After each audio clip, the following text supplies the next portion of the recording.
Good day, family. Good day. It's a beautiful day out here. I always love to walk on this trail because I feel like I'm walking in nature a little bit, right? And so I wanted to share a message with you all today. And forgive me if, my audio is not the greatest. I walked out this morning and I left the mic, but I thought that I wanted to share something on my heart. It just came to me. So it's like, man, this is too good to not record. And this is the power of being vulnerable. Now, I want to share something else first off. For me, a lot of my best conversations always come with CJ, right? And for many of you all, I get this a lot where people, you could tell that they essentially feel like they're an imposter. They feel like they can't be vulnerable with those around them. But when they're talking to their son or their daughter or their niece, their nephew, when they're talking to youth, it's a lot easier to be able to go out and share all the mistakes that you've made. And I guess that's why they say, wisdom comes from the elders, right? Because a lot of the times when you are going through the thing, it's a lot tougher to be able to share, what you're going through, the mistakes you've made 3 months ago, the mistakes you made last week, the mistakes you made, today, right?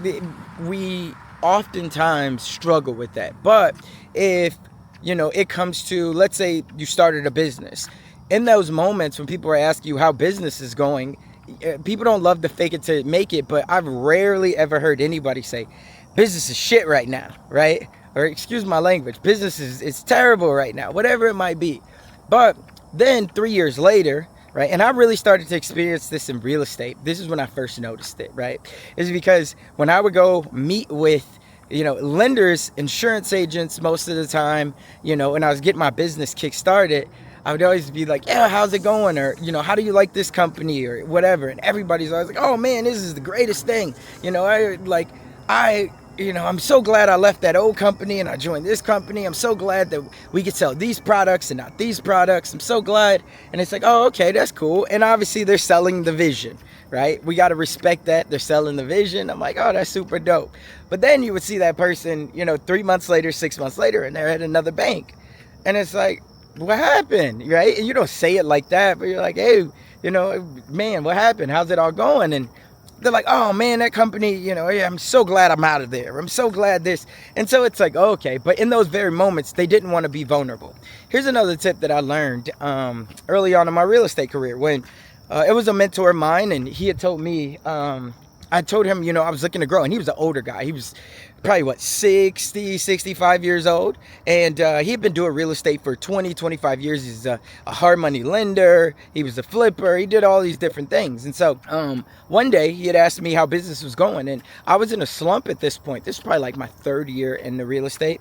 And I was like, man, it feels like, the grind, da da da da. And I'm telling him these things. And he's like, what I would challenge you and I would encourage you, next time someone says, how's business going? You don't have to come out with a sob story, but what you can tell them is, business is okay, but it could always be better. Who do you know that's looking to buy, sell, or invest? And I was like, oh man. So it quickly, there's a couple of things within that. Number one is you said business is okay. That's true. And you also said business could be better. That's also true. Everybody always thinks that business can be better. But the last one was you closed with an ask. And I think that that's so important as well, because for a lot of the times we don't get what we want, but it's not because we're not worthy of it, we're not deserving of it. It's really because we don't ask, right? We don't ask for the thing that we want. And so when you can put something like that into your repertoire, I think that you're going to be good, right? I know that you're going to be good because a lot of the times closed mouths don't get fed. So if you can figure out how do you ask, you're going to be more than good. So going back to it, it's the power, of being vulnerable, like I said. And I don't want this to be too long, but I think a lot of the times we are often, afraid to be vulnerable with those who are right at the same level or even a step ahead above us. And that's okay. What I tell people all the time, if they're struggling to be vulnerable, I say have a conversation with a child, some youth, have a conversation with someone who is 1 or 2 steps behind you. Why? Is because it gives you that power of confidence to be vulnerable, to then speak, because most of the time what I've found is that anything that you want in life, you have to speak it into existence. You have to see it. You have to believe it, right? At the moment that you dream it, you truly got to see it. You truly got to believe it. So then when that moment and opportunity comes, you can seize it, right? You can seize it. So you got to see it before you see it so you can seize it, right? And so the first C is always going to be in that dream. You got to dream up something. It's got to be something that is so intangible. It's like, man, that's crazy. But if that dream is big enough, what's going to happen is it's going to make you light up. You're going to have a lot of excitement in your heart. You can't wait to tell somebody. And you know what they say? They say, the quickest way to kill a big dream is to introduce it to a small mind. So the way that I love to think about this is when I dream big, I always got to go to somebody who I know has my back. It doesn't mean that I need their validation, but what it does mean is that I need some type of support, right?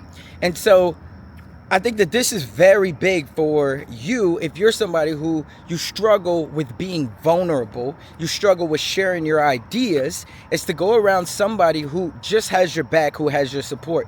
Now, the second thing about this is to be able to speak whatever that dream or even that doubt is to someone that is youth. Why? Is because a lot of the times they don't already have those limiting beliefs that an adult would, right? So for me, I have a lot of conversations with CJ. Why? Is because CJ and when I talk to him, I can always share any of my hardships. I can always share any of my life lessons. I can always share anything that I feel like could have been an opportunity for me to be able to grow and expand on this journey, right? And I think that, for me, it oftentimes comes with giving some type of wisdom. It's giving something that I've learned to CJ. And so not only does, obviously, I get to share, which makes me feel like that I am multiplying the fruits of whatever my gifts were, but then also it makes me feel like I get an opportunity to be vulnerable. And a lot of the times that vulnerability is the hardest to do when you're talking to, a peer, when you're talking to someone that's even a couple steps ahead of you. It's hard to be vulnerable, especially when you turn grown. So for you, that could look like, again, talking to a mentee that you have. That could look like talking to your granddaughter. That could look like talking to whoever, because kids, a lot of the times, they're still the ones who are dreaming big, right? When you turn to, what is it? I would probably say when you turn 30 is where so many people lose the power of dreaming big. Right? Most of the time when you turn 30, you're like, man, I'm in this next decade of my life. Not saying that everybody does this, because this is a little bit more of a blanket statement, but you're like, I'm in this next power of my life, and I don't know if I could do it. I now have a family. I now, have a mortgage. I now have this. I now have that. And then you lose the power of dreaming big, which when you stop dreaming and dreaming big, in my opinion, is when you lose your human spirit. Right? So I think that that's so important for us to be thinking about. And I'll tell you, for me, that's why I created the brand of Dream Nation. Why? Is because I believe that everybody has to keep dreaming big. And the moment that you stop dreaming is the moment that you start dying. And that's so meaningful, right? In the context, because understanding that the only thing that you have in this world, money can be taken from you, right? Family can be taken from you. Anything that's material can be taken from you, right? Even your reputation, sometimes, we see, especially in this social media world nowadays, that reputation can be taken from you like that. The one thing that can never be taken from you is your heart in the form of dreaming and being an intellectual thinker. That's the thing that I want you to be thinking about. That dream can never be taken from you, right?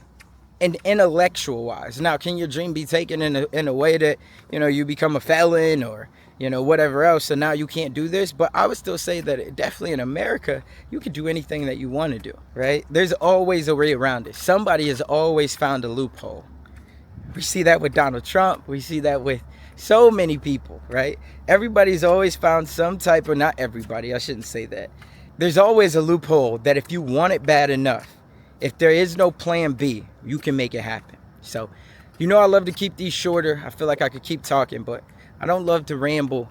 I take that back. I do love to ramble, because I always get to the point at the end and it becomes so good. But on these walks right here, I just want to give you guys the quick and easy. Again, these are the things that are on my heart. I'm going to start going back to creating videos that are set down, that are structured, but these are off the cuff, because I feel that, You know, if I could give a story, if I could share something every single day, and I'm gonna only get better at these, but if I could share something every single day that can make somebody else think that, man, I got the power to build a life by my design, that's what it's all about, right?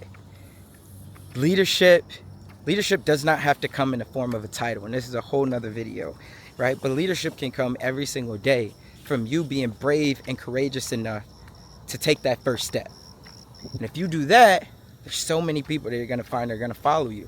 Why? Is because for most people, they're trying to fit in a world that's built for the great ones to stand out. So that's all I got on this one. Remember, in the dream we trust. I'll catch you on the next one.